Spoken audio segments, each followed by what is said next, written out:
Aliya? Evet. Aliya, yani Evet. söylememe gerek yok. İyi akşamlar. Adım Aliya Ustayel ve Karanlık Lise serisinin yazarıyım. 17 yaşındayım. Şimdi öncelikle kitabımın konusuna değineceğim. Ardından kendi ve kitabımın beraber öykümüzü anlatacağım. Öncelikle konusu tüm gittikleri okullardan atılmış olan öğrencilerin toplandığı bir düz lise. Yani kötü geçmişleri var, yani çok kötü şeyler yaşamışlar. Hani aileleriyle ilişkileri kötüymüş, yanlış kararlar almışlar ve bu yüzden bu tür hataları sicillerine işlemiş. Gittikleri okullardan da atılınca yapacakları hiçbir şey kalmamış ve yeniden başlamak istedikleri zaman da onlara şans tanıyan tek bir okul var. O da kitabımda adı geçen Atagül Lisesi. Evet, yani bu tür hatalar yapmış olan öğrencilerin toplandığı düz lisede onlara tanınan ikinci şansı onların nasıl değerlendirdikleri anlatılıyor. Tekrar aynı hatalara düşüp ikinci şanslarını da mı kaybedecekler yoksa doğru arkadaşlarla, doğru çevrelerde bulunup iyi dostluklar mı kuracaklar? Bunları kitabımızda görüyoruz. Evet, nasıl yazmaya başladım? Wattpad isimli bir sosyal paylaşım sitesi var. Bu sadece kitaplaşma üzerine kurulmuş bir site. Ve internete erişimi olan herkes istediği zaman kitap yazabiliyor. Bunun için hiçbir kritere sahip olmanız gerekmiyor. Hani yaş, cinsiyet hiçbir şey fark etmez. Ve istedikleri zaman da bu yazılmış olan kitapları okuyabiliyorlar. Ve bölüm bölüm paylaşıyoruz biz orada yazdıklarımızı. Okuyucularımız an ve an yorum yapabiliyorlar, beğenebiliyorlar, bize mesaj atabiliyorlar. Bu yüzden yazarla okur arasındaki etkileşim çok sağlam. Ben bu sitede yazmaya başladım. Bu siteyi bir arkadaşım aracılığıyla keşfetmiştim. O sürekli kitap okuyordu o sitede. Ardından kendi hayatımla ilgili biraz sıkıntılarım vardı. Kişisel olarak mesela ben kitap okumayı çok seven bir insanım. Her okuduğum karakterle yeni bir maceraya çıkıyormuş gibi hissediyorum. Kendi hayatımdan uzaklaşıyorum bazen. Yeni insanlarla tanışıyorum. Fakat öyle bir yere geldiğimi hissettim ki okuduğum karakterler bana yeterli gelmemeye başladı.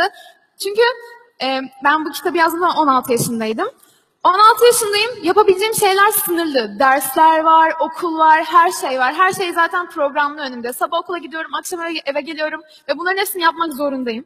Gerçekleştirmek istediğim hayaller var ve sınırlı imkanlarım var ve ne yapabilirim dedim. Yazabilirim, en kolayı. Elimde kağıt var, kalem var. Gayet kolay. O şekilde yazmaya başladım ve bu internet sitesinde de paylaşınca bir anda gördüğünüz gibi yaklaşık 17 milyon tıklanma aldım. Ve toplamda 350 bin kadar kişi de sonuna kadar okudu kitabımı. Teşekkür ederim. Başta anonim yazıyordum. Hiç kimse benim adımı, görünüşümü, okulumu, hiçbir şeyimi bilmiyordu. Fakat daha sonra yayın evlerinin beni takip ettiğini öğrendim. Beni izliyorlarmış. Ve birkaç yayın evinden de teklif alınca işlerin ciddileşmeye başladığını anladım. Ve kitap yazdığımı önce aileme açıkladım. Evet. Ben kitap yazıyorum. Evet. Ve sonra özellikle babam sayıları görünce hani o zaman 12 milyon tıklanmaydı. 12 milyon tamam. Evet, birazcık şaşırdılar tabii. Ben de bu kadar okunacağını beklemiyordum. Sonra her şeyin en iyisi olsun istedik ve Epsilon Yayın Evi'yle anlaşıldı. Tabii yayın eviyle anlaşınca işler somut hale geldi. Artık gidip bir kitapçıda kitabımı görebilirsiniz, alabilirsiniz, okuyabilirsiniz. Kurduğum hayallerin hepsi şu an alıp kokusunu duyabileceğim sayfalarda. Ve daha çok insan onlara ulaşabiliyor. Bu hayalimin gerçek olması gibi bir şey ve çok güzel. Teşekkürler. Tabii şimdi ciddileşmeye başlayınca olaylar, ilk akla gelen şey imza günleri tabii ki. Ben diyorum ki maksimum 5 kişi gelir dedim ilk imza günüme. Hani biri benim zaten, biri annem. Annemle gidiyorum, yoldayız. Kaldı 3 kişi. Babaannem sürpriz yapsa, babam da gelecek sonra, bir kişi de gelir artık diyorum. Baktım ve hani ilerleyen zamanlarda İzmir Fuarı'na, tabii şehir şehir geziyoruz imza günlerinde, 700 kişi geldi. 700 kişinin önündeyim ve 17 yaşındayım. Nasıl iletişim kuracağımı en başta çözemedim. Fakat hemen hemen aynı yaşta olduğumuz için okurlarımla birlikte gayet samimi bir ortam oluştu ve kazasız belasız atlattık imza günlerini. Gerçekten çok kalabalık oldu ve tabii imza günleri bu kadar kalabalık olunca basının ilgisini çektik. Pek çok şekilde gazetelerde haberimiz oldu, röportajlar verildi. Bunların hepsi benim için yeniydi ve biraz korkutucuydu. Yani daha dün sınıfta test çözüyordum ve ertesi gün başka bir şehire yolculuk edip imza gününe çıkıyorum. Hani biraz garipti ve yavaş yavaş alışmaya başladığımı düşünüyorum. Şimdi 17 yaşında olup insanların, yani 700 kişi, 800 kişiden bahsediyoruz. Sadece sizi görmeye gelmeleri çok büyük bir şey. Bu onlar için ne kadar çok şey ifade ettiğinizi anlatıyor. Ve bütün bu sorumluluğun altından kendinizi hani en iyi şekilde ifade ederek kalkmanız gerekiyor. Beni idol olarak gören insanlara karşı sorumluluklarım var. Onları asla yüzüstü bırakmamalıyım. Sosyal medyada sürekli olarak onlarla iletişime geçmeliyim ki aramızdaki o bağ korunsun. Çünkü ben okuyucularıma gölge ailesi diyorum. Şimdi gölgelerim diyorum onlara, bu şekilde hitap ediyorum. Bunun da nedenini açıklamak istiyorum. Karanlık Lise, yani kitabımın adı. Karanlık Lise'de geçen olayları okuyucularım okurken bana sürekli diyorlar ki ben de böyle düşünmüştüm. Ben de bu karakter gibi hissettim. Ben bunun böyle yapacağını biliyordum. Bana bu şekilde mesaj gönderiyorlar.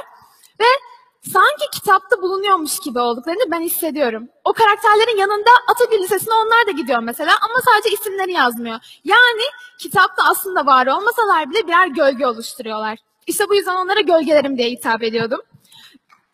Teşekkürler. Gölge ailesi ise tamamen onların bana söyledikleri geri dönüşlerden yola çıkarak bunu rahatlıkla söyleyebilirim ki imza günlerimde böyle bir ortamdayız ve çok samimi yeni arkadaşlıklar kuruyorlar. Buna ben çok değer veriyorum. Ve hani en yakın arkadaşım mesela benim imza günümde tanımış ve daha sonradan tekrar görüşmeye devam etmişler. Numaralarını vermişler, anlaşmışlar. Bu çok güzel bir şey. Bu nedenle artık bir aile olduğumuzu düşündüğüm için gölgelerim sıfatını artık gölge ailesi olarak değiştirdim ve onlara artık gölge ailesi de hitap ediyorum. Evet. Böyle sürprizlerle de karşılaşabiliyorum bazen. Bu benim kitabım ve bir otobüs durağında Kadıköy'de görebilirsiniz. Söylemek istediğim şey şu. Ben 17 yaşında olabilirim. 15 yaşında da olabilirdim. 7 yaşında da olabilirdim. Benim hayallerim var ve gerçekleştirmek istiyorsam bir kağıt veya kalem bana yeterli gelebilmeli ve daha sonradan hani elimden gelen en iyisini yapmalıyım. Tamam, bu bana bir sorumluluk yükleyecek, bu bana zor gelecek, belki bazen derslerimi aksatmama neden olacak ama ben yine de bir şeyi gerçekten yapmak istiyorsam bunu yapabilirim. Ve inovasyon sadece bilimle ilgili olmak zorunda değil, sadece edebiyatla ilgili de olmak zorunda değil. İnovasyon her alanla ilgili olabilir ve ben şunu çok samimi söylüyorum. 2 yıl önce yine bir Google finalisti arkadaşım Elif Bilgin'le birlikte o panele çıkmıştı kendisi. Onu desteklemek için tam şuradaki koltukta oturuyordum.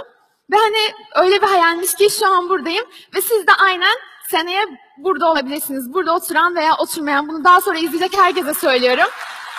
İstiyorsanız bunu yapabilirsiniz. Bir yerde eğitim almanıza gerek yok. Bir yerde çalışmanıza, staj yapmanıza gerek yok. Eğer hayaliniz gerçekten güçlüyse bunu gerçekleştirebilirsiniz. Bunu söylemek istemiştim. Dinlediğiniz için çok teşekkür ederim. Çok teşekkürler.